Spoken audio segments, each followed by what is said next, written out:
Up at the very top of our world, a silent, frozen fortress is, well, it's melting. And as that ice disappears, a whole new global power struggle is heating up. So today, we're going to dive into this high-stakes race for the Arctic. I mean, just picture this for a second. Warships, drones, all weaving through icebergs, a battlefield at the North Pole. It might sound like something straight out of a movie, but this question, it's quickly becoming one of the most urgent geopolitical issues of our time. For most of history, right, the Arctic was just seen as this desolate, frozen barrier, useless, basically. But that idea is melting away even faster than the ice itself. What we're seeing emerge is a brand new global flashpoint, where climate change is literally, physically redrawing the map of world power. Think of all that ice as a natural fortress that's kept continents separated for thousands of years. Well, that fortress is crumbling, and its collapse is triggering a geopolitical shift that's, frankly, unlike anything we've seen in modern history. So what's actually driving this huge change? Well, the answer is what's being called the Great Arctic Melt. It's the environmental engine behind this whole new era of competition. At the very heart of this is what experts are calling the thaw. Because of climate change, Arctic ice is just vanishing at a really alarming rate. And this isn't just about sea levels rising, this is about a whole new ocean, one that's been locked away from us, suddenly opening for business. And this right here is where the story really pivots. Because while the cause is environmental, the consequences, they are profoundly geopolitical. That melting ice is setting a brand new stage for global competition. So what are all these nations actually competing for? It really boils down to two enormous prizes. We're talking trillions of dollars in untapped resources and brand new shipping routes that could completely revolutionize global trade. Which brings us to the central question, right? What exactly is it that makes this newly open water so incredibly valuable?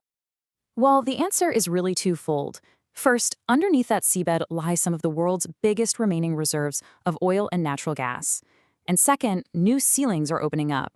The Northern Sea Route, for instance, could cut the shipping journey from Asia to Europe by up to 40%. That could save companies billions and totally reroute global trade as we know it. And this combination of new stuff to dig up and new ways to move it has, as one analysis put it, sparked a fierce race among nations.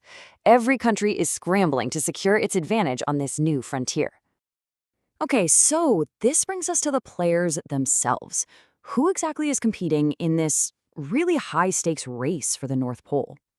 The best way to picture what's happening is to think of it as a modern-day gold rush. But instead of old-timey prospectors with pickaxes, we have global superpowers with nuclear-powered icebreakers and military drones, all scrambling to stake their claim. And the cast of characters here is complex. First, you've got the traditional Arctic nations. Russia, for example, is reopening old Soviet-era military bases. Canada and the US are busy upgrading their icebreaker fleets.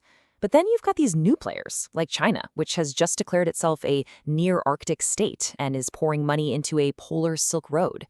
And all of this is happening while international groups try to figure out how maritime law even applies here, and indigenous communities fight to protect the homeland they've known for centuries. It all just brings us back to this one fundamental question. With so many competing interests, who is really positioned to win in this new Arctic? And whose rights and what parts of the environment might get sacrificed along the way? So ultimately, this all leads to one final critical thought. What does the future of the Arctic actually look like? Are we heading for a zone of cooperation or a new arena for global conflict? Humanity is really at a crossroads here. Down one path, there's cooperation. You've got nations working together on science, protecting the fragile ecosystem under international law. But down the other path, it's a much darker future.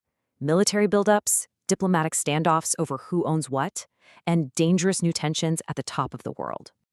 And what's so crucial to understand is that none of this is set in stone.